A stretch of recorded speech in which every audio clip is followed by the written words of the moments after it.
أعوذ بالله من الشيطان الرجيم.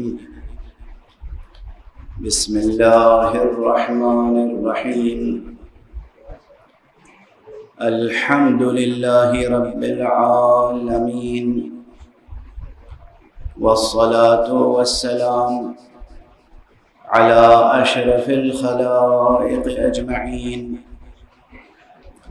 سيدنا وسيد الأولين والآخرين، حبيبنا وحبيب إله العالمين، إمام المرسلين وخاتم النبيين، أبي القاسم المصطفى محمد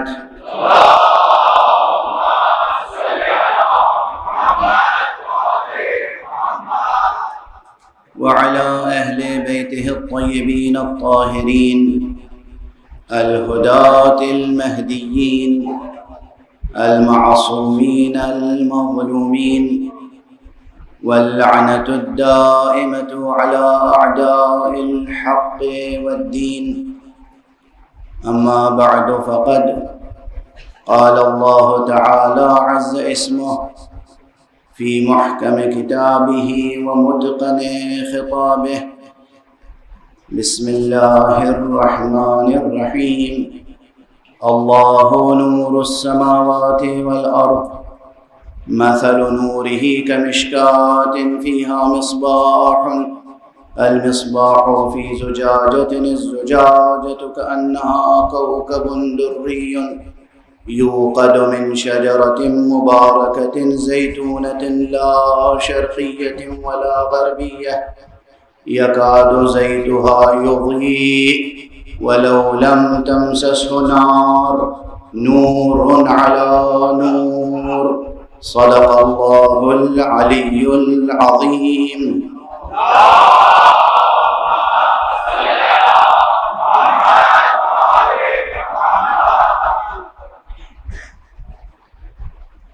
جتنی آپ کی صلوات بلند ہوگی اتنی ہی مجلس نور علی نور ہوگی.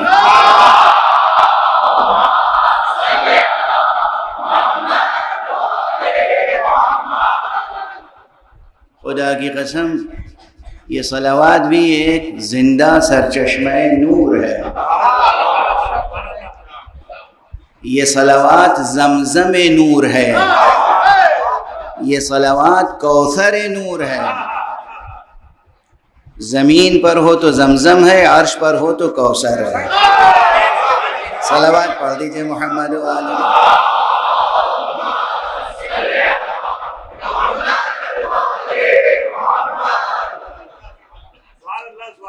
پروردگار بطفیل سرکار سید الشہداء آپ تمام حضرات کو خوب قوت زندگی عطا فرمائے.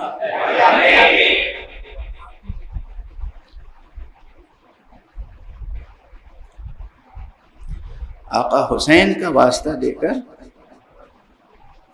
خدا سے قوت زندگی طلب کیا کیجیے، چاہے حالات کیسے ہی ہوں.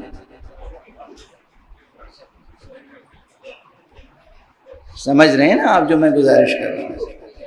کیسے ہی حالات کیوں نہ ہوں، اقتصادی حالات، سماجی حالات، سیاسی حالات، قومی حالات، بین الاقوامی حالات، کیسے ہی ہوں، حسین کا واسطہ دے کر خدا سے قوت حیات مانگ لیجیے. کبھی آپ کسی میدان میں انشاءاللہ کسی سے پیچھے نہیں رہیں گے.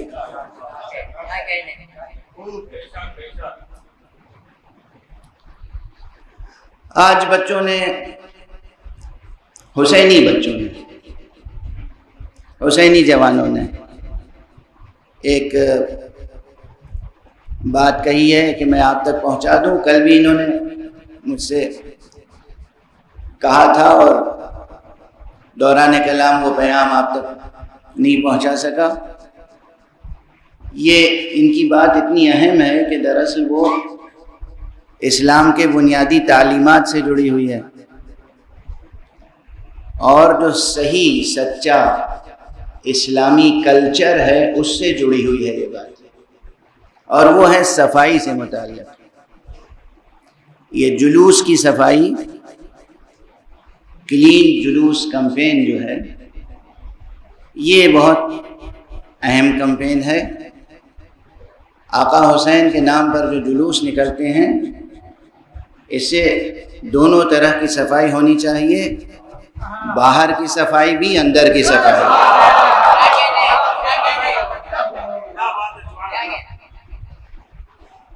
ایک حسینی مسلمان کو ایسا ہونا چاہیے کہ جس راستے سے گزر جائے دیر تک لوگ محسوس کریں ادھر سے کوئی گزرا ہے۔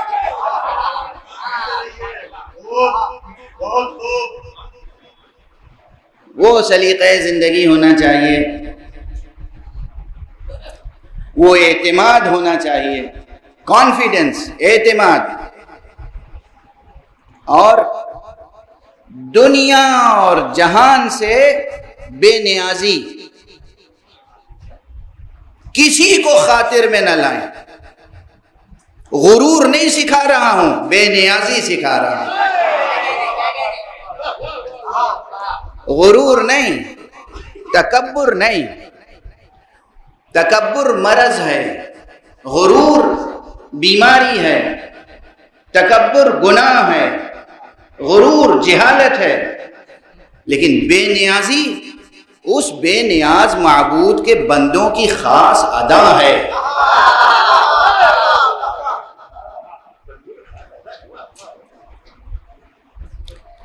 اللہ چاہتا یہ ہے کہ اس کی ہر صفت اس کے بندوں کے ذریعے سے سامنے آئے۔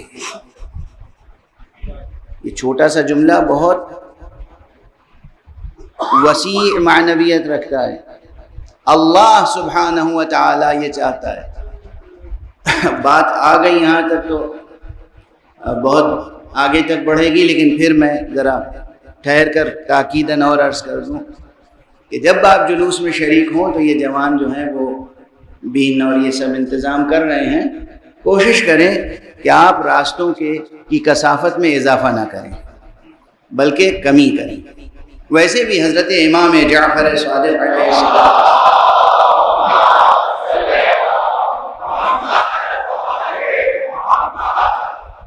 کی ایک حدیث ہے، اور کیا لطیف حدیث ہے۔ اس میں آپ نے توجہ سے سنیے گا اور یاد رکھیے گا، یعنی ایسا یاد رکھیے گا کہ پھر مجھے دوبارہ دہرانے کا موقع نہ ملے،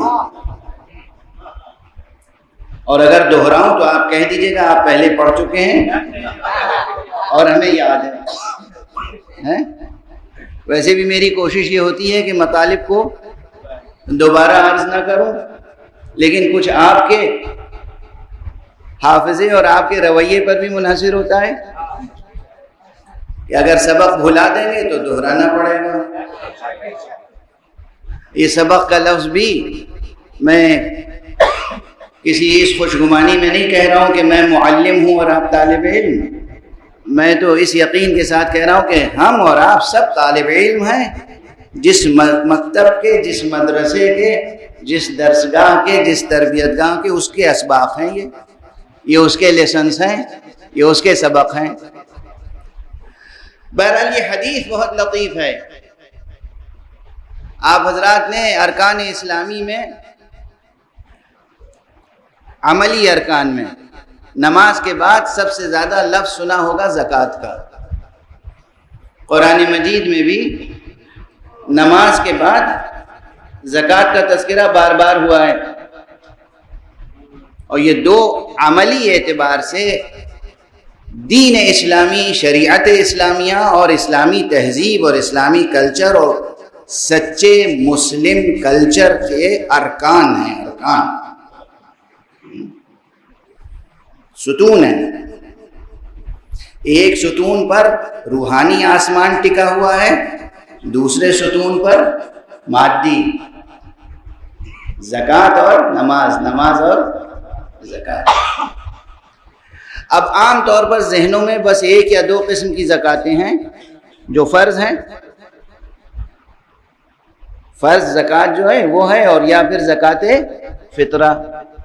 ماہ مبارک رمضان کے بعد عید الفطر میں زکوٰۃ فطرہ. یہ جس حدیث کا میں تذکرہ کر رہا ہوں، ہمارے اور آپ کے چھٹے امام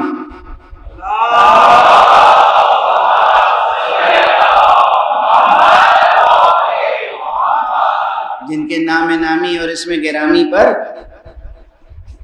آپ کے مذہب کی شناخت ہے، ہم اور آپ جعفری کہلاتے ہیں. اردو اور فارسی میں ایک ترکیب رائج رہی ہے، سب استعمال کرتے تھے. نقد پیسہ جو پہلے سکہ ہوتا تھا نا، سونے کا اور چاندی کا سکہ، اگر وہ کھرا سکہ ہو تو اسے زر جعفری کہتے تھے.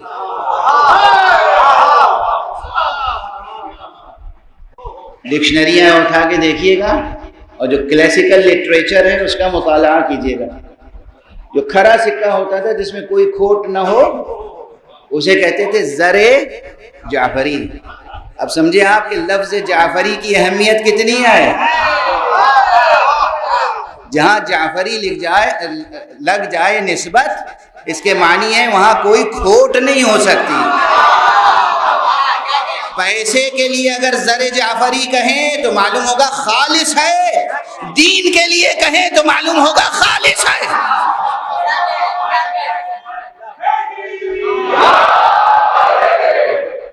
مذہب جعفری یعنی وہ مذہب جو ہر طرح کے کفر سے، شرک سے، بدعتوں سے، ضلالتوں سے، گمراہیوں سے، خرافات سے پاک ہو، وہ ہے مذہب جعفری. اس مذہب میں کہیں مشرکانہ رسوم کی گنجائش نہیں ہے. تصور بھی کوئی نہ کرے کہ ہمارے ہاں کسی قسم کا شرک داخل ہو سکتا ہے، کیونکہ یہ مذہب کوئی اور مذہب نہیں، مذہب جعفری ہے. ایک صلوات پڑھ دیجئے محمد.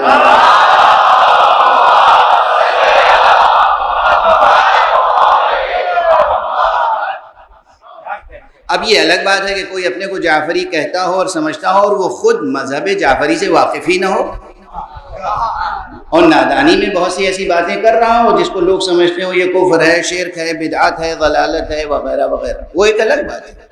میں اصل مذہب اور اصل دین کی بات کر رہا ہوں. واضح ہے؟ اصل دین یا اصل مذہب. اب دیکھیے ذہن میں موضوع کچھ اور ہوتا ہے، اعلان کر چکا ہوں، لیکن یہ جو وقتی تقاضے ہوتے ہیں ان کے بھی ضمن میں جو جواب دینا پڑتا ہے اور وضاحت کرنی پڑتی ہے تو وقت تو اتنا ہی محدود ہے، اسی میں اس کے لیے بھی گنجائش نکالنی پڑتی ہے. یہ جو حدیث شریف ہے حضرت امام صادق علیہ الصلوۃ والسلام کی،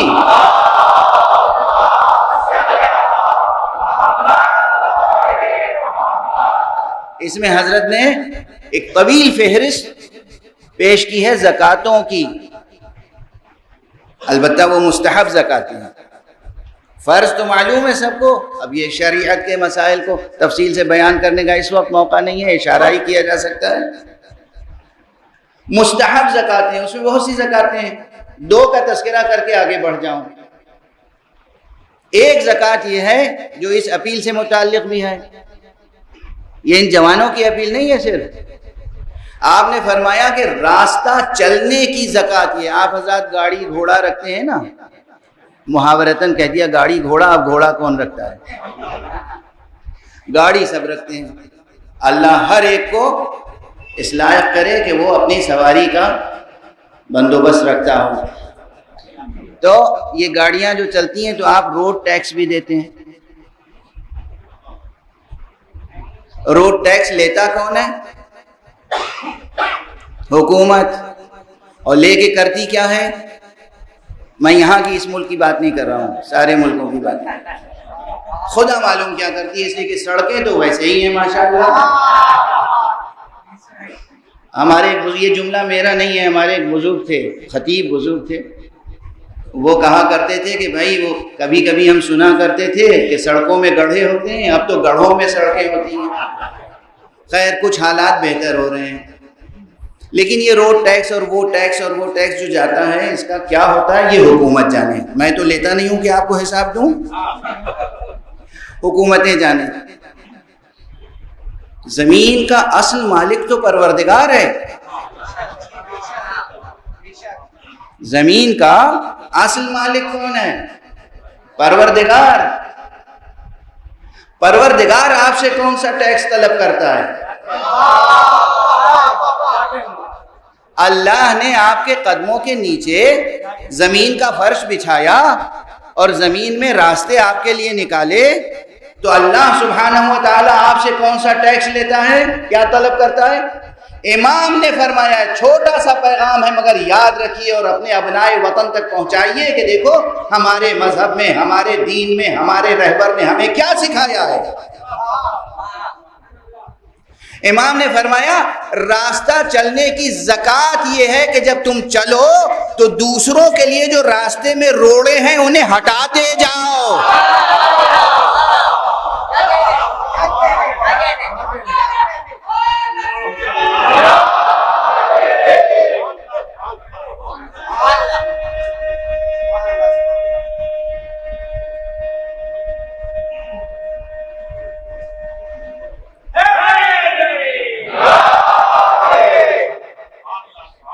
اور فرمایا آپ نے، یاد رہے گی یہ بات.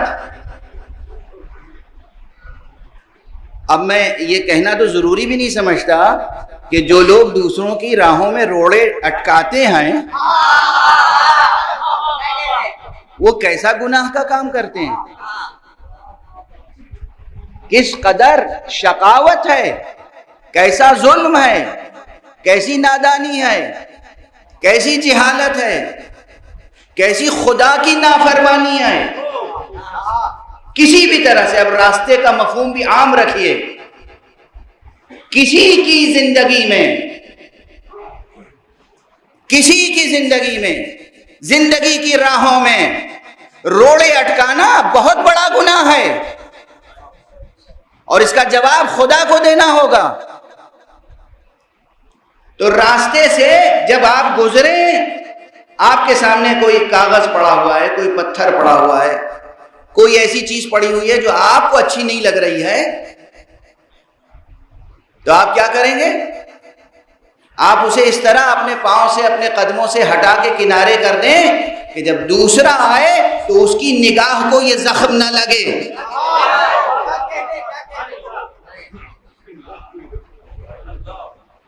یہ تو نہیں کہ جو ہمیں زخم لگا ہے وہ دوسرے کو بھی لگے.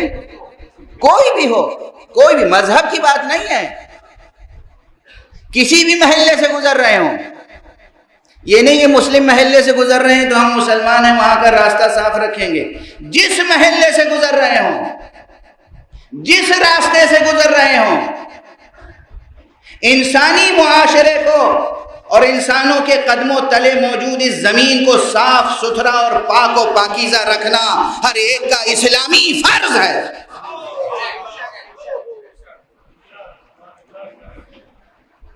اور مذہبی اعتبار سے یہ ایک زکوٰۃ ہے مستحب. زکوٰۃ شرعی اصطلاحیں الگ ہوتی ہیں اور جو ہم نے کہا فرض، اس کا مفہوم اہل ادب جانتے ہیں. ایک صلوات پڑھ دیجئے محمد وعلی.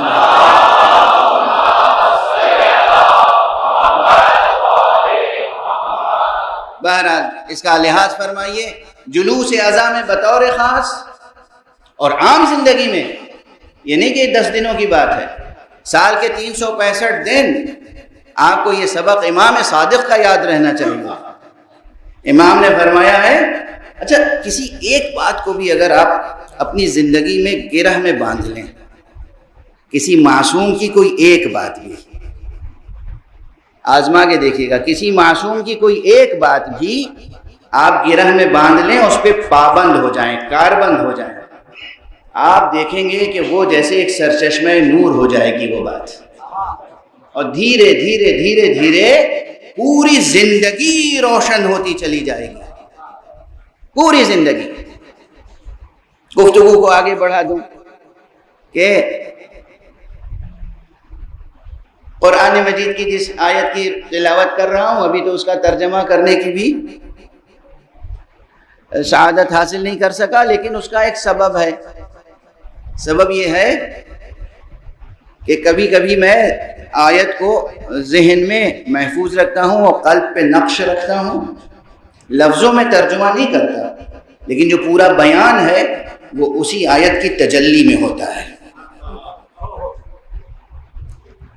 اور جب ضرورت محسوس کرتا ہوں تو ترجمہ کر دیتا ہوں. اچھا، یہ آیت قرآن مجید کی ایسی مشہور آیت ہے کہ آپ میں سے اکثر حضرات کو یاد بھی ہوگی اور اکثر حضرات اس کے ترجمے سے بھی واقف ہوں گے. آیہ نور، سورہ نور کا دھڑکتا ہوا دل. آیت نور، اللہ نور السماوات والارض، اللہ ہے آسمانوں اور زمینوں کا نور. مثل نورہ کمشکاۃ فیہا مصباح، المصباح فی زجاجۃ، الزجاجۃ کأنہا کوکب دری. خدا کی قسم دامن وقت میں گنجائش نہیں ہے کہ میں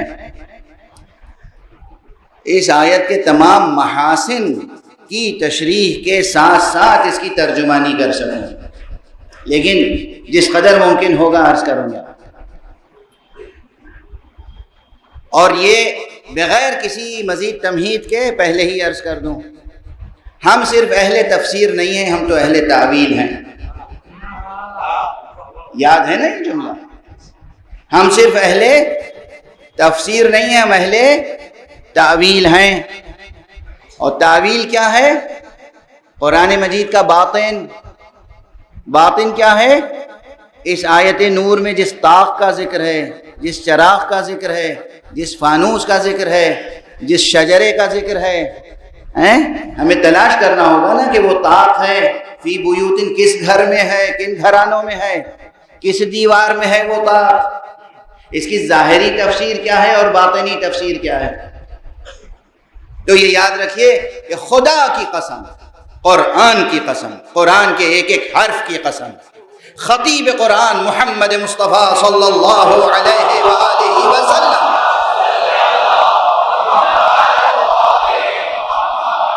کی حیات طیبہ کے ایک ایک نفس کی قسم، قرآن مجید کے شجرہ نور کی تعویل کوئی اور نہیں ہے سوائے آل محمد کے.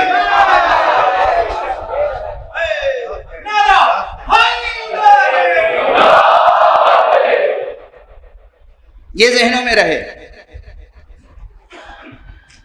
لیکن یہاں کل ہمارے ایک عزیز نے سوال کیا تھا اور میں نے وعدہ کیا تھا کہ میں اسے ممبر سے جواب بھی دوں گا انشاءاللہ، کیونکہ یہ مسئلہ مبتلا بہ ہے. مبتلا بہ اس مسئلے کو کہتے ہیں جس میں زیادہ تر لوگ اس مسئلے میں مبتلا ہوتے ہوں، یعنی انہیں یہ مسئلہ درپیش ہوتا ہو. تو اس مسئلے کو بعض حضرات نے واقعی ایک بڑا مسئلہ بنا دیا ہے. کل میں نے عرض کیا تھا کہ ہماری تہذیب سچی تہذیب، ہماری ثقافت، ہماری سچی ثقافت، جعفری ثقافت، جعفری تہذیب، اسلامی تہذیب، محمدی تہذیب میں جو تہذیبی امور ہیں اس میں تلاوت قرآن مجید بھی ہے پہلی چیز. اب بحثیں یہ ہوتی ہیں کہ قرآن مجید عربی میں جو لکھا ہوا ہے وہ پڑھ لیں ہم کافی ہے یا ترجمے کے ساتھ پڑھیں، یا صرف ترجمہ ہی پڑھیں اصل نہ پڑھیں. یہ بحثیں ہوتی ہیں. اب میں نام نہیں لوں گا شہر کا اور شخص کا. مجھ سے تو ایک گویا کہ بہت زبردست مناظرہ ہوا اس مسئلے پر کہ بتائیے قرآن مجید، میں عموماً ممبر سے تاکید کرتا ہوں بچوں کو، جوانوں کو، کہ قرآن مجید کی تلاوت ضرور ہونی چاہیے، روز ہونی چاہیے. اور یہ تو بس یہ دنیا چونکہ دار غفلت ہے تو یہاں اس لیے بار بار ذکر کرنے اور یاد دہانی کرنے کی ضرورت پیش آتی ہے. ورنہ وہ قوم، وہ ملت، وہ جوان جو برابر یہ سنتے رہتے ہیں کہ اس کے مولا نے نو کے نیزہ پہ بھی قرآن کی تلاوت کی ہو، کیا اس سے یہ کہنے کی ضرورت ہے کہ قرآن مجید کی تلاوت کیا کرو؟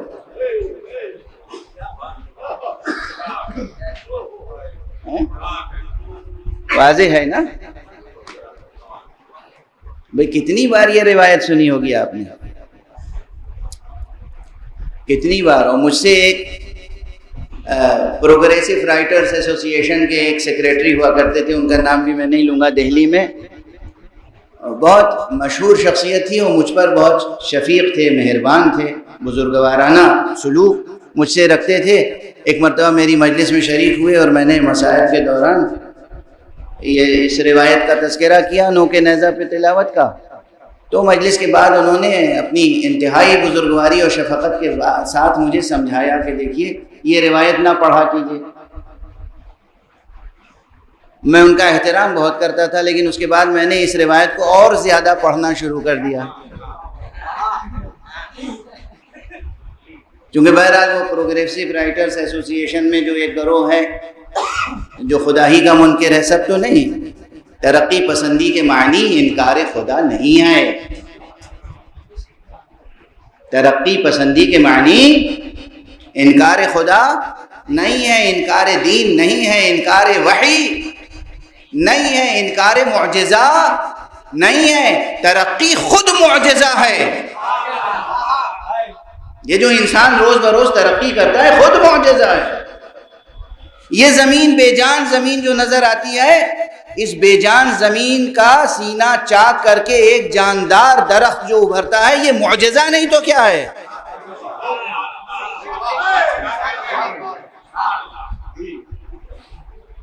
یہ جو پورا ارتقائی سلسلہ ہے کائنات میں، جسے آپ روزانہ دیکھتے ہیں اور جو نظام آپ کے مشاہدے میں ہے، تو چونکہ روزانہ دیکھتے ہیں، چونکہ آپ کے مشاہدے میں ہے، چونکہ آپ کی دسترس میں ہے، اس لیے آپ اس سے مانوس ہو گئے ہیں. تو اس میں جو حیرت انگیز پہلو ہیں، آپ کی آنکھیں اسے دیکھنے کی عادی ہو گئی ہیں، تو اس کے اعجاز کا پہلو محسوس نہیں کرتے. ورنہ تو شب و روز خدا معجزے دکھا رہا ہے.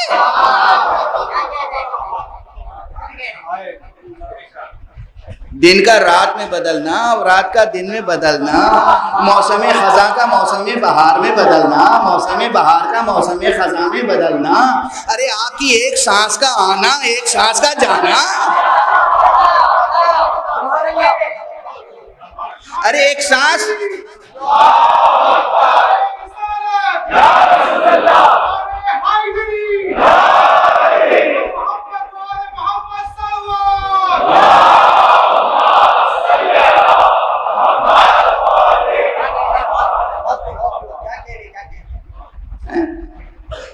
ایک سانس کے نکل جانے کے بعد اور دوسری سانس کے آنے سے پہلے درمیان میں آپ کا زندہ رہنا.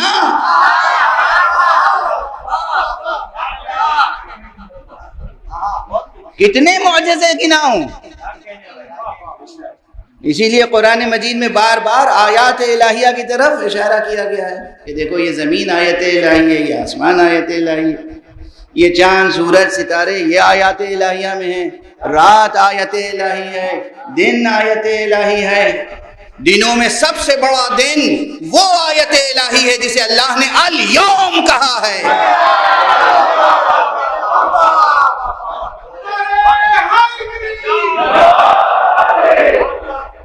یوں ہر گزرنے والا دن آیت الہی ہے، لیکن سب سے بڑا دن جو آیت الہی کی حیثیت رکھتا ہے وہ الیوم ہے.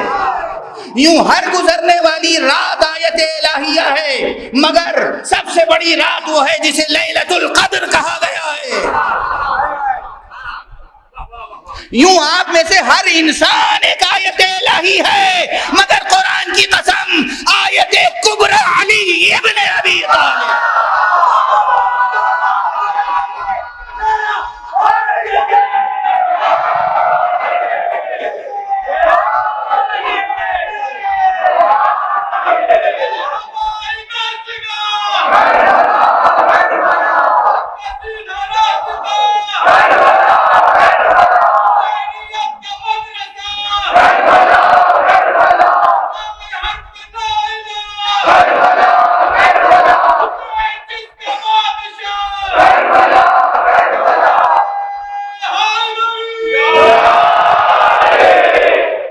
جزاکم اللہ.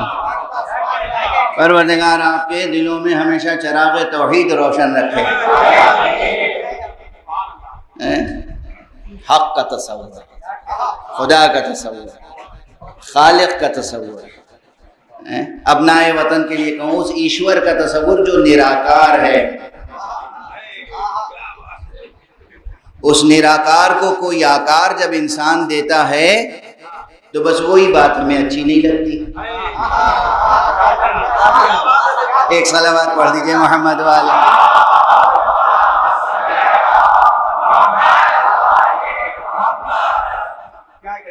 وہ ایشور، وہ نراکار ہے، اس کی کوئی شکل صورت نہیں ہے، کوئی شکل و صورت ہمارے ذہن میں نہیں آ سکتی، مگر اس کے ہونے کی نشانیاں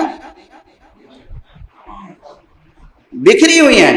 ہر لمحہ اور ہر ذرہ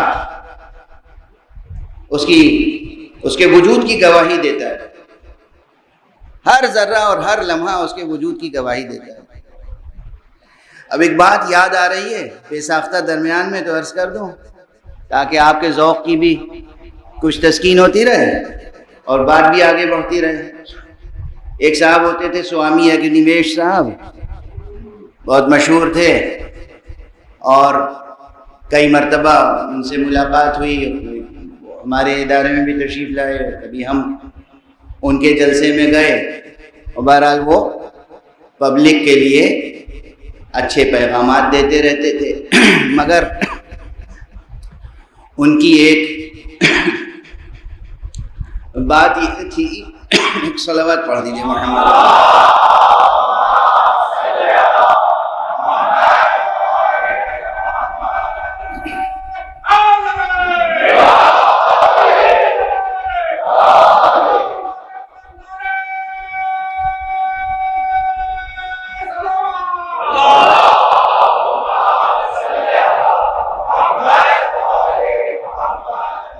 ان کی ایک بات یہ تھی کہ وہ اپنی تھیولوجی اور اپنی آئیڈیالوجی کے تحت ضرورت نبوت کے منکر تھے۔ وہ اکثر ایسی بات کہتے تھے جو بہرحال مجھے اچھی نہیں لگتی تھی، اور کسی بھی ایسے معتقد نبوت کو اچھی نہیں لگے گی۔ وہ کہتے تھے کہ مسلمانوں تم کہتے ہو کہ محمد رسول اللہ صلی اللہ علیہ وآلہ وسلم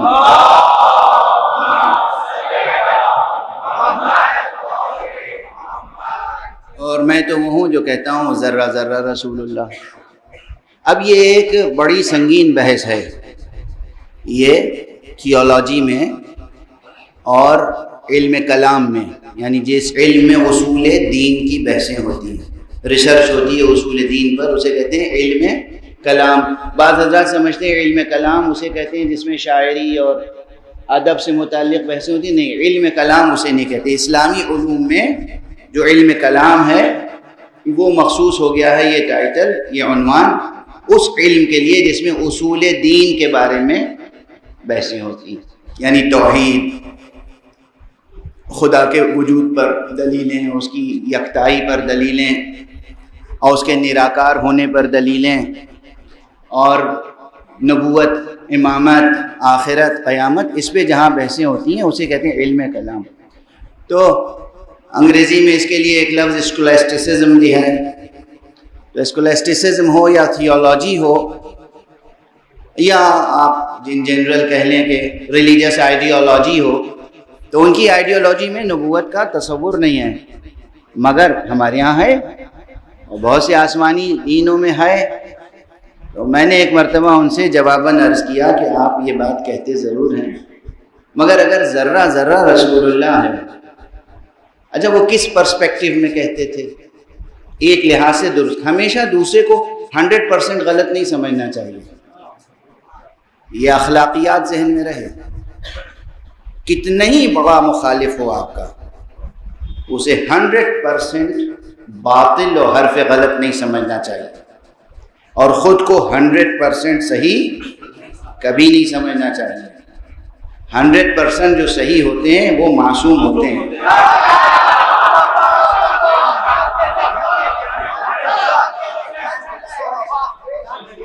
تو یہ اخلاقیات، یہ ایتھکس، یہ مورل رکھنا چاہیے. تو ان کا جو پہلو ہے وہ کیا ہے؟ ایک پہلو بالکل درست ہے، ایک پہلو اس کا 100% درست ہے. پورے نظریے کو نہیں کہہ رہا ہوں، اس نظریے کا ایک پہلو، ایک رخ 100% درست. کیا؟ ہر شے گواہی دیتی ہے خدا کے وجود پر. ٹھیک ہے نا؟ ہر شے گواہی دیتی ہے خدا کے وجود پر. آپ کسی صحرا میں چلے جا رہے ہیں، ایک ریت کا ذرہ اٹھا کے ہتھیلی پہ دیکھیں غور سے، اور بس یہ سوچ لیں کہ یہ آیا کہاں سے.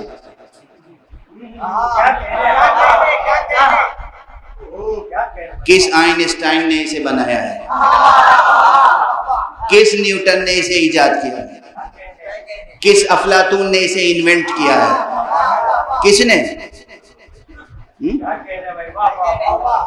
یہ ذرہ گواہی دے گا کہ نہیں کوئی افلاطون اور سقراط اور کوئی آئنسٹائن اور نیوٹن نہیں، ہمارا خالق اللہ ہے.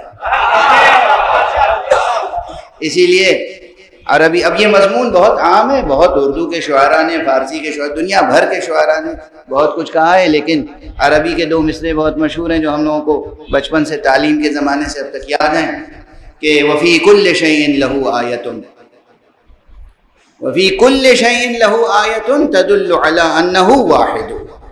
ہر شے میں اللہ کی ایک نشانی موجود ہے جو دلالت کرتی ہے، جو یہ دلیل پیش کرتی ہے، یہ جو ثبوت پیش کرتی ہے کہ وہ بس ایک ہے. غور فرمائیں آپ. خدا کی قسم آپ کسی بھی مندر میں چلے جائیں، وہاں جو بت سجے ہوئے ہیں، ان بتوں کی زبان اگر آپ سمجھتے ہوں تو وہ اپنی زبان بے زبانی سے کہیں گے کہ ایشور ہم نہیں ہیں، وہ ایک ہے اور نراکار ہے.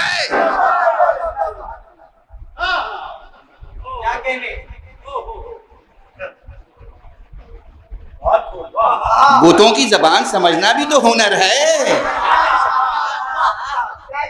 یہ شعراء بیٹھے ہوئے ہیں غزلوں میں بتوں سے عشق کا تذکرہ خوب کرتے ہیں، مگر بتوں کی زبان سمجھنا بھی تو ہنر ہے. ہر ذرہ، ہر پتھر، ہر شجر، ہر درخت، ہر شے کائنات کی گواہی دیتی ہے کہ وہ ایک ہے. تو جب گواہی دے دی ہر شے نے کہ وہ ایک ہے تو پھر نبوت کی ضرورت کیا رہ گئی؟ ٹھیک ہے نا؟ یہ ہے ان کا ایک آرگومنٹ. تو کسی حد تک ایک وزن تو ہے اس میں، مگر میں دست ادب جوڑ کے عرض کرتا ہوں کہ صرف جو اللہ نبی بھیجتا ہے اس میں صرف یہ مسئلہ نہیں کہ وہ اپنے کو منوانے کے لیے بھیجتا ہے. وہ تو غنی علی الاطلاق ہے. اللہ خود کو منوانے کے لیے نبی نہیں بھیجتا، ہلاکت سے انسان کو بچانے کے لیے نبی بھیجتا.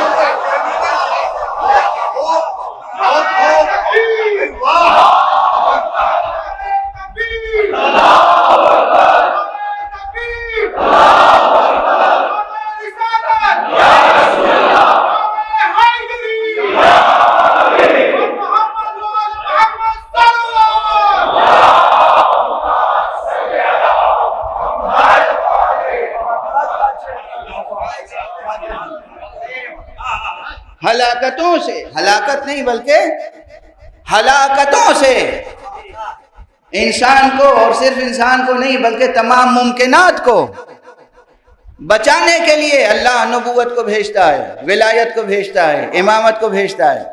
اور بہت سی چیزیں ہیں جو نبی کے بغیر حل نہیں ہوتی. صرف خدا کی بات تھوڑی ہے. مثلا اب یہ 2 مصرے جو ہیں اس میں بھی ایک نقطہ ہے، آپ تک پہنچ جائے گا کہ بے نبوت راز یہ کھلتا زمین پر کس طرح. بے نبوت راز یہ کھلتا زمین پر کس طرح، نام حیدر نقش ہے عرش بری پر کس طرح.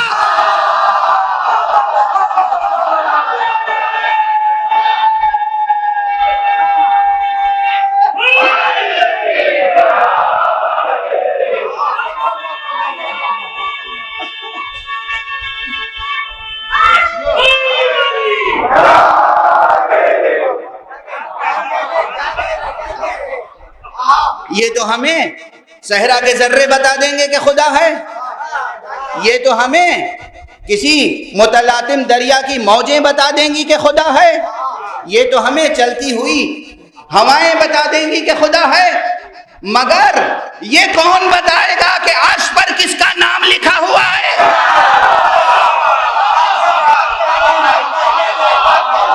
ایک صلوات پڑھ دیجئے محمد و آل محمد۔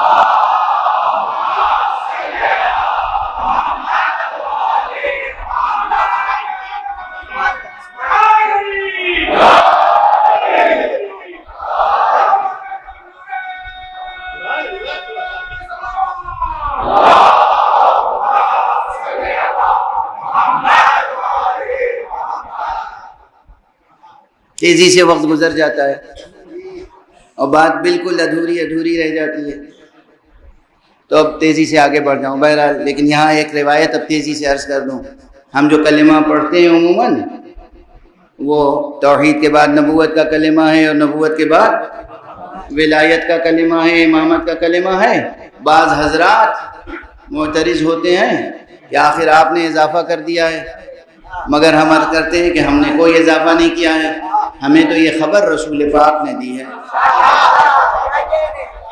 رسول اللہ صلی اللہ علیہ وآلہ وسلم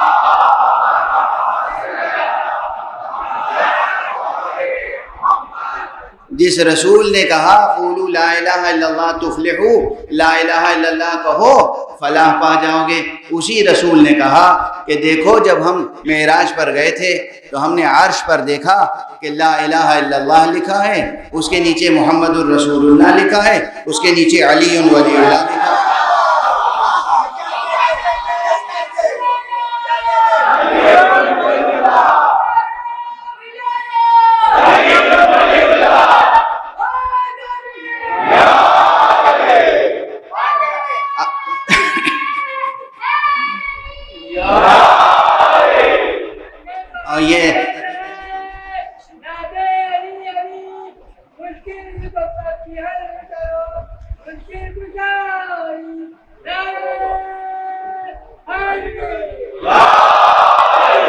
جزاکم اللہ۔ وقت تیزی سے گزر رہا ہے اور بات سے بات نکلتی چلی جا رہی ہے، مگر بہرحال تو یہ درمیان میں بات آ گئی کہ نبوت کی اپنی ضرورت ہے، بہت سے مسائل ہیں جو بغیر نبوت کے حل نہیں ہو سکتے۔ یہ درمیان میں بالکل بات آ گئی تھی تو میں نے عرض کر دی، لیکن تیزی سے میں اس سوال کا جواب دے دوں کہ ہم ہیں اہل تعویل، ہم ہیں اہل تعویل۔ اب قرآن مجید میں تعویل تک پہنچنے سے پہلے تفسیر کی بات آتی ہے، اور تفسیر سے پہلے ترجمے کی بات آتی ہے، اور پھر یہ لوگوں میں اختلاف ہوتا ہے کہ صاحب آپ صرف قرآن مجید پڑھنے کا ثواب بیان کر دیتے ہیں، اور اتنا ثواب بیان کر دیتے ہیں کہ بس لوگ قرآن مجید فر پڑھ لیتے ہیں، معنی و مطلب کی طرف توجہ ہی نہیں ہوتی، اور اس لیے یہ مناسب طریقہ نہیں ہے۔ مناسب طریقہ تو یہ ہے کہ ترجمے کے ساتھ پڑھا جائے، یہ بات اچھی ہے، مگر اب کچھ لوگ ایسے ہوں گے جو یہ کہیں گے کہ پھر اصل پڑھنے کی ضرورت ہی نہیں ہے، ترجمہ ہم نے پڑھ لیا کافی ہے۔ مجھے ملے ہیں ایسے بہت سے لوگ مجھے ملے ہیں جو کہتے ہیں ہم تو ترجمہ پڑھ لیتے ہیں۔ دست ادب جوڑ کے عرض کر رہا ہوں، بہت سے جواب، یہ تفصیلی مسئلہ ہے، اس پر سیمینار ہونا چاہیے، علوم القرآن پر، قرآن کی تلاوت کی شان پر، قرآن کے ترجموں پر، قرآن کی ترجمانیوں پر، قرآن کی تفسیروں پر، تفسیر و تعویل کے مسائل پر علمی سیمینارز کا کلچر پیدا کیجئے۔ ان مجلسوں کی اپنی ایک اہمیت ہے، ان مجلسوں کی اپنی ایک عظمت ہے، ان مجلسوں کی اپنی ایک روحانیت اور نورانیت ہے۔ یہ مجلسیں برقرار رہیں اور فروغ پائیں، لیکن مجلسوں کے انوار کے سائے میں ایسی علمی نشستیں، ایسے علمی پروگرامز، ایسے سیمینارز ہونے چاہیے جس میں مخصوص ٹاپکس پر اسکالرز پڑھیں، اور پھر جن حضرات کے ذہنوں میں سوالات ہیں، شبہے ہیں، ڈاؤٹس ہیں، کوئسچنز ہیں، وہ اپنے سوالات اور شکوک و شبہات ظاہر کریں، بیان کریں، اور آنے والا اسکالر اس کا جواب دے، اور ایک انٹر ایکٹیو سیشن ہو۔ اس کی ضرورت ہے، یہ کلچر ڈیولپ کریں. میں شاید پہلے کہہ چکا ہوں، پھر عرض کر رہا ہوں، سوالات کا گلا نہ گھونٹیں. سوالات بازار میں نہیں بکتے. سوالات تو لطف خدا سے پیدا ہوتے ہیں دل و دماغ میں. تاکہ سوال پیدا ہوگا جتنا، اتنا ہی انسان اس منبر کی طرف جائے گا جہاں سے سلونی سلونی سلونی.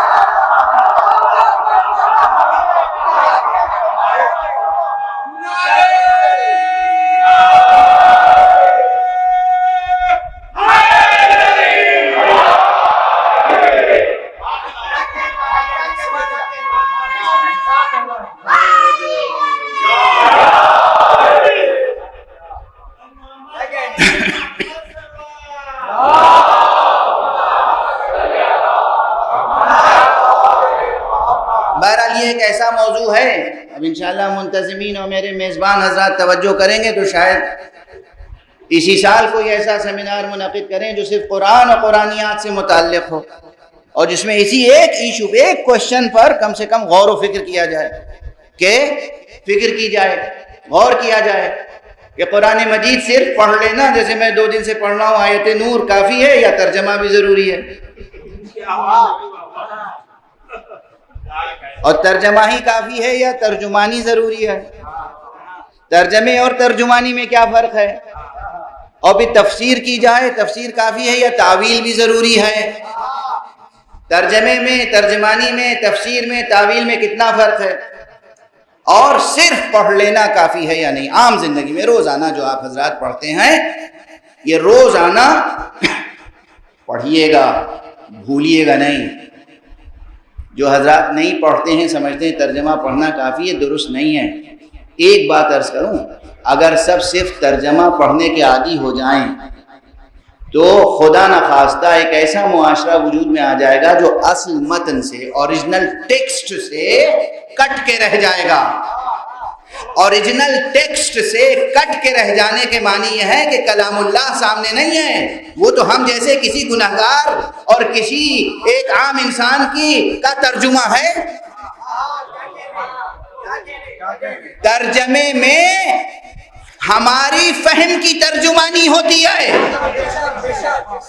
اصل آیتوں میں مشیت کی ترجمانی ہوتی ہے. اصل ٹیکسٹ بھی، اوریجنل ٹیکسٹ ہمیشہ سامنے رہے گا. تو اگر ایک مترجم نے غلطی کی تو دوسرا مترجم کریکٹ کر سکتا ہے.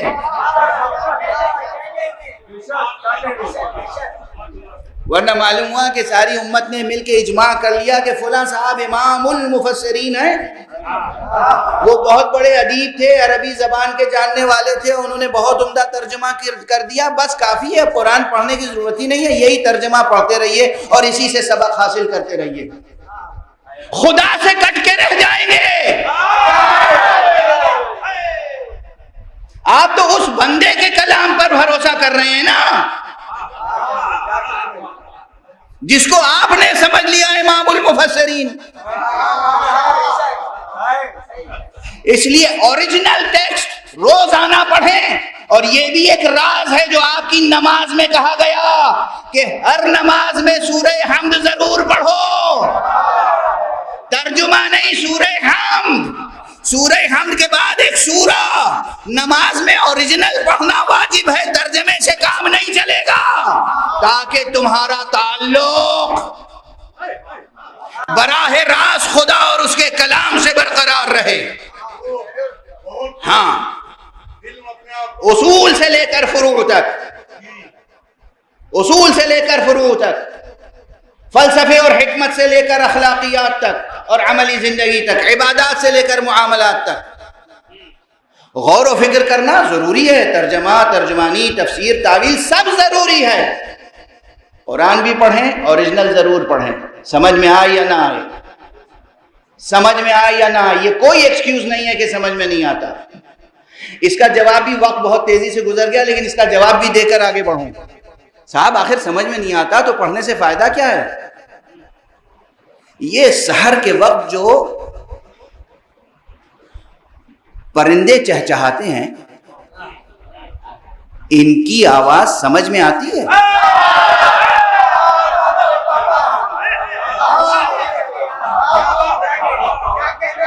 مرغ سحر جو اذان دیتا ہے، اس کی اذان کا ترجمہ جانتے ہیں آپ؟ آبشار جو قدرتی آبشار ہیں، جو جھرنا گرتا ہے قدرتی، اس کا جو نغمہ ہے، اس کا ترجمہ آتا ہے آپ کو؟ نسیم و صبا کے جھونکے جب چلتے ہیں اور پھولوں کے ساتھ اٹکھیلیاں کرتے ہیں تو ان کا ترنم آپ کی سمجھ میں آتا ہے؟ کلی جب چٹکتی ہے تو کیا کہتی ہے ترجمہ معلوم ہے آپ کو؟ مگر یہ سب آپ کے نفس پر، ذہن پر، قلب پر ایک اثر ضرور ڈالتا ہے۔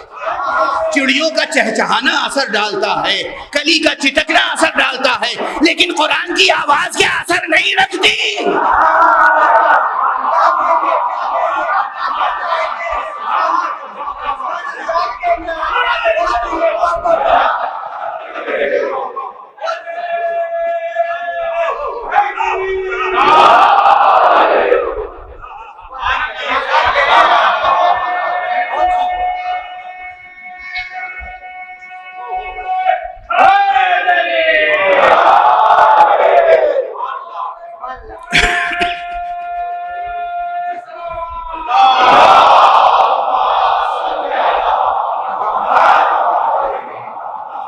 تو ترجمہ آتا ہو یا نہ آتا، اللہ کے کلام کی تاثیر ہے جو نفس پر اثر کرتی ہے۔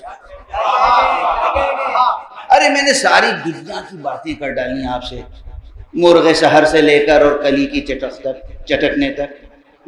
یہ آپ کا پھیپھڑا جو چلتا ہے، اس کا ترجمہ معلوم ہے آپ کو؟ یہ آپ کا دل جو دھڑکتا ہے، اس کی آواز ترجمہ معلوم ہے آپ کو؟ آپ کے سینے میں یہ دل ہے اور مسلسل حرکت کر رہا ہے، آپ کی کچھ سمجھ میں نہیں آتا، تھوڑا بہت ڈاکٹر کی سمجھ میں آتا ہے جب آپ بیمار پڑتے ہیں، تھوڑا بہت، اس سے زیادہ نہیں۔ یہ اللہ کا کلام ہے۔ قرآن پڑھیے، پابندی سے پڑھیے، روزانہ پڑھیے، صبح و شام پڑھیے، توفیق ہو تو سحر میں پڑھیے، اور پھر توجہ کے ساتھ ادب الہی ملحوظ خاطر رکھتے ہوئے، خدا کی محبت دل میں رکھتے ہوئے، خدا پر یقین دل میں رکھتے ہوئے قرآن پڑھیے، اور پھر روزانہ تھوڑا سا وقت یا ہفتے میں 1-2 دن نکالیے اور کسی قرآن کے عالم کے پاس بیٹھیے، اور پھر اس سے ترجمہ اور ترجمانی اور اس کا میسج، اس کا پیغام سمجھنے کی کوشش کیجیے، اور پھر اپنی زندگی میں عمل کرنے کی کوشش کیجیے۔ قرآن بھی پڑھیے، ترجمہ بھی پڑھیے، یہ نہیں کہ ترجمے کے بغیر تو ہم پڑھتے ہی نہیں، قرآن بھی پڑھیے، ترجمہ بھی پڑھیے۔ اس میں آپس میں کوئی لڑنے جھگڑنے کی بات نہیں ہے۔ معلومات تفرقے ہو گئے، بحثیں ہو رہی ہیں، آستینیں الٹی جا رہی ہیں، آوازیں بلند ہو رہی ہیں، کیا فائدہ قرآن پڑھنے سے؟ استغفر اللہ، کیا فائدہ قرآن پڑھنے سے؟ کیا فائدہ قرآن پڑھنے سے؟ پھر عرض کروں گا، ارے کوئی خدا پر مکمل توکل کے ساتھ ایک آیت نو کے نیزہ پہ پڑھ دے تو قیامت تک اس کی تاثیر باقی رہتی۔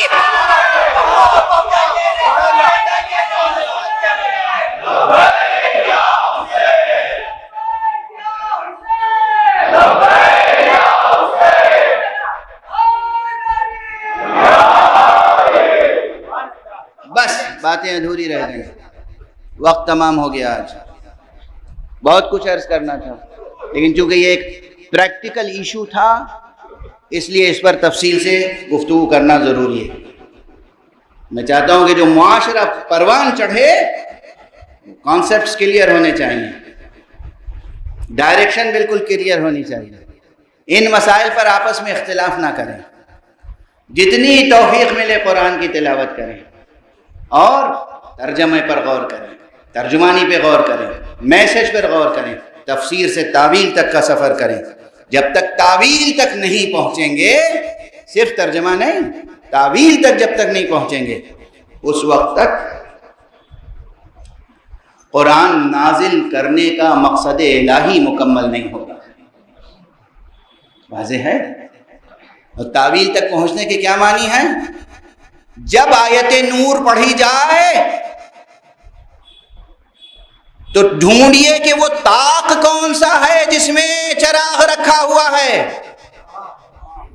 اور کس گھر میں ہے وہ طاق۔ اللہ نور السماوات والارض مثل نورہ کمشکات، کس طاقچے میں رکھا ہوا ہے؟ یہ چراغ توحید جس سے ساری کائنات میں، یہ ہے تعویل کی جستجو۔ تو بس تیزی سے ایک جملہ آپ کہہ دیں اور معال مجلس کی طرف آپ خود منتقل ہو جائیں گے۔ یہ کوئی اور طاقچہ نہیں ہے، اس کی تعویل اور قرآن مجید کی تعویل اور تفسیر کے مراتب ہوتے ہیں، اور جب تک کوئی اصول دین سے ٹکرانے والی بات نہ ہو اور مسلمات شریعت سے ٹکرانے والی بات نہ ہو تو اسے رد نہیں کرنا چاہیے۔ جو عرفا ہیں، جو مسٹسزم، میں عرض کر دوں شاید بعض حضرات کے چہروں پہ سوالیہ نشان ہو، کل میں نے ٹھیک 10 بجے مجلس ختم کر دی تھی، اور آج مجھ سے کہا گیا ہے کہ یہاں وقت جو ہے وہ غالباً 10:15 تک کا وقت ہے، جو نظام مقرر ہوا ہے گورنمنٹ کی طرف سے اور تمام امام بارگاہوں کی اجتماعی جو تنظیم ہے اس کی طرف سے، تو اس سے پہلے ختم کرنا بھی مناسب نہیں ہے، یہ بھی ساتھ ساتھ کہہ دیا گیا انتظامی لحاظ سے، چونکہ مختلف امام بارگاہوں سے مجمع نکلتا ہے اور پھر 2 طرف سے مجمع نکل رہے ہوں تو پریشانی لاحق ہوتی ہے، تو اس لیے مجھ سے کہا گیا ہے کہ وہ وقت کا لحاظ رکھا جائے۔ تو اس لیے ایسا نہیں ہے کہ میں آپ کو دیر تک اپنے بیان سے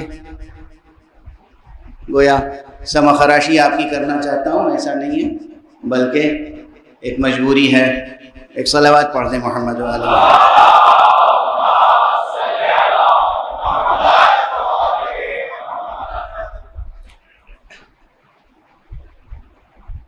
تعویل تک پہنچنا یہ لازم ہے۔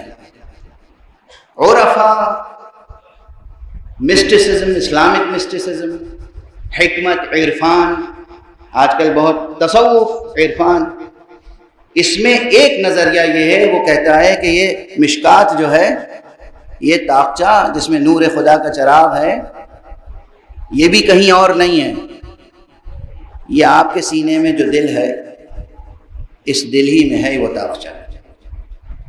سن لیجئے، ابھی بحث بعد میں ہوگی، اور دل سے بھی مراد یہ قلب صنوبری نہیں ہے، یہ دل جو اس جسم میں خون دوڑاتا ہے، یہ دل نہیں ہے، وہ قلب انسانی، وہ سر انسانی، وہ باطن انسان، وہ روح انسان، وہ روح جو اس دل کو بھی متحرک رکھتی ہے، وہی سرچشمہ نور الہی ہے۔ ایک ریفرنس کے طور پر میں نے پاسنگ ریفرنس عرض کر دیا، یہ بھی طاق ہے، لیکن کونیاتی حقائق، الہیاتی حقائق اور عرفانی حقائق اس سے بڑھ کر جو ہیں، جو تعویل جس منزل تک ہمیں پہنچنا ہے وہ یہ ہے کہ یہ طاق کہیں اور نہیں ہے، یہ اس بیت کا طاق ہے جس کے اہل البیت کی طہارت و عصمت کی ذمہ داری خدا نے لی۔ بس اب صرف 3-4 منٹ، اور جب اس بیت میں کوئی پروان چڑھتا ہے تو اسی میں یہ خدا داد صلاحیت ہوتی ہے کہ سر و گردن میں جدائی ہو جائے مگر تلاوت قرآن کا سلسلہ رکنے نہ پائے۔ یہ کوئی شاعرانہ مضمون نہیں ہے، یہ کوئی خطیبانہ مبالغہ آرائی نہیں ہے، یہ کوئی ایسی بات نہیں ہے جسے کوئی پروگریسو نظر انداز کر دے، کوئی فلسفی اس کا انکار کر دے۔ اب بحث کی گنجائش نہیں ہے کہ میں فلسفے و حکمت کی دلیلیں قائم کروں، مگر میرے لیے یہ ایک حقیقت ہے، ایک ثابت حقیقت ہے جس کے اس بات کے لیے بہت سے اور جہاد موجود ہیں۔ کیسا بچہ تھا وہ، آخر کس لیے رسول نماز میں سجدے کو طول دیتے تھے اگر وہ بچہ پشت مبارک پہ آ جاتا تھا؟ کس لیے؟ کس لیے؟ اپنا خطبہ روک کر آگے بڑھ کے ممبر سے اتر کے آگے بڑھ کے خود بچے کو گود میں اٹھا کے ممبر پہ واپس تشریف لاتے تھے۔ کس لیے؟ میں مجلس پڑھ رہا ہوں، میرا کوئی بچہ چھوٹا سا آ جائے، مجھے محبت تو ہے لیکن اتنا بڑا مجمع ہے، میرے چاہنے والے ہیں، دوست ہیں، احباب ہیں، کوئی بھی اس بچے کو گود میں اٹھا لے گا، بہلا لے گا، یا اگر اسے ضد ہے کہ یہاں تک آ جائے تو وہ لا کر مجھ تک پہنچا دیں گے۔ یہ ضروری تو نہیں ہے کہ میں اتر کے جاؤں اور اسے اٹھاؤں۔ حضور کے جانثار کتنے ہوتے تھے، مگر ایک دو مرتبہ نہیں، کتنی مرتبہ یہ ہوا حضور ممبر پر خطبہ دے رہے ہیں، حسین نظر آ رہے ہیں۔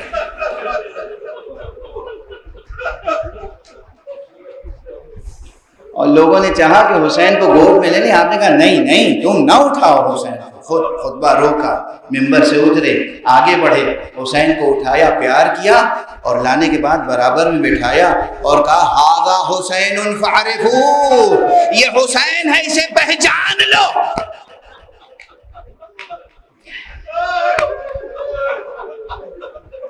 یہ حسین ہے، اسے پہچان لو۔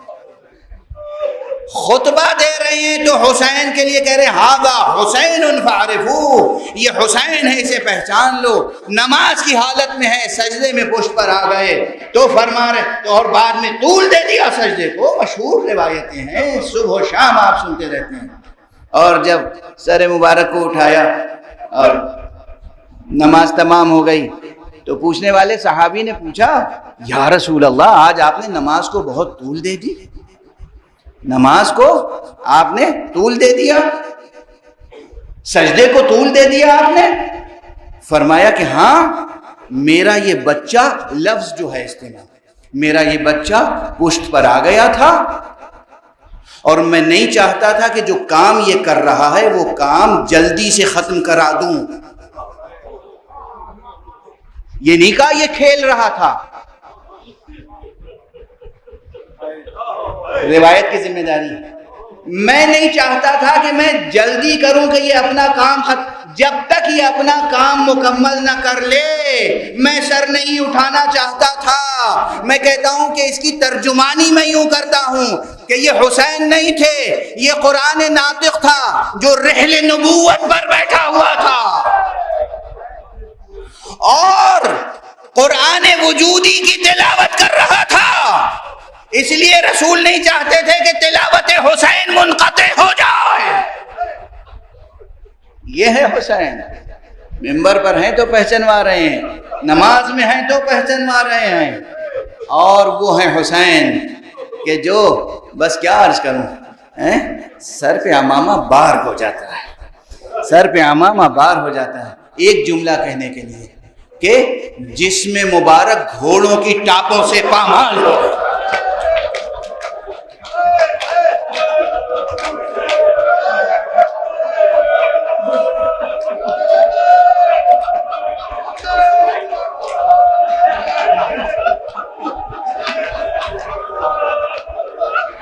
جسم مبارک گھوڑوں کی ٹاپوں سے پامال ہو گیا، پسلیاں ریزہ ریزہ ہو گئی،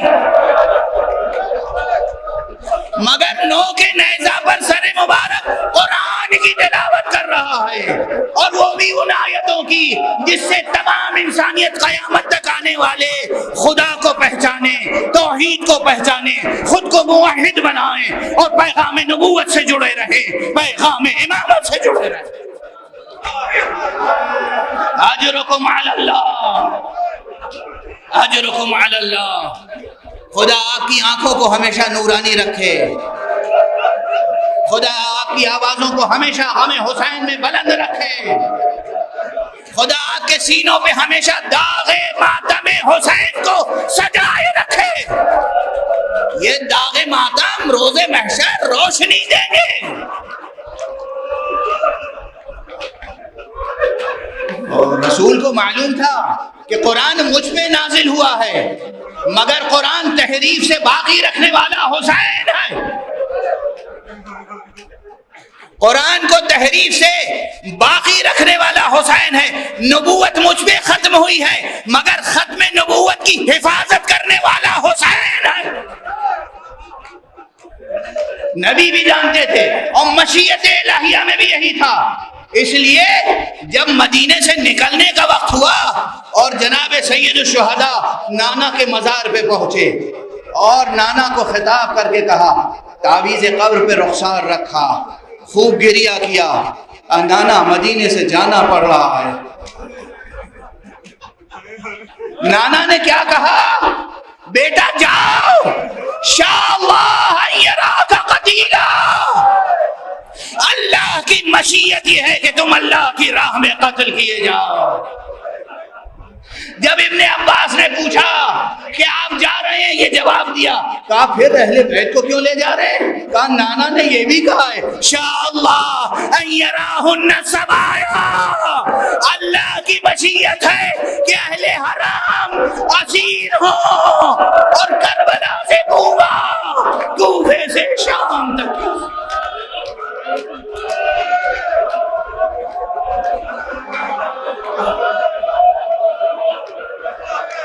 انا للہ و انا الیہ راجعون، انا للہ و انا الیہ راجعون، رضا بقضائہ و تسلیما لامرہ۔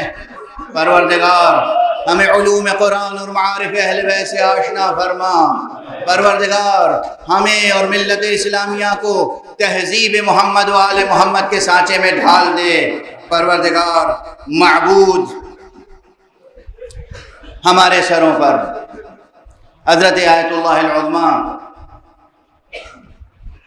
رہبر انقلاب اسلامی سید علی حسینی خامنئی کا سایہ برقرار رکھ، ان کی حفاظت فرما، تمام امت کو اس ایک رہبری پر متحد فرما دے۔ پروردگار ہمارے سروں پر حضرت آیت اللہ العظمیٰ سید علی حسینی سیستانی کا سایہ برقرار رکھ۔ پروردگار ہمیں ایسے عظیم الشان مراجع ہمارے سروں پر ہمیشہ قائم و دائم رہیں۔ پروردگار معبود اپنے ولی آخر کو اذن ظہور عطا فرما اور ان کے ہاتھوں سے اپنی رحمت و رافت و عدالت کا پرچم لہرا دیں۔ آپ حضرات سے دعا ہے، ایک بچہ ہے 7 سال کی عمر ہے، محمد باقر، اسے ایک مہلک بیماری ہو گئی ہے سرطان کی، کینسر کی۔ آپ سب اپنی دعاؤں میں یاد رکھیے گا، فرش اعضاء پر بھی دعا کیجیے۔ پروردگار اس بچے کو اور تمام مومنین و مومنات جو مریض ہیں ان کو صحت کاملہ و شفا عاجلہ۔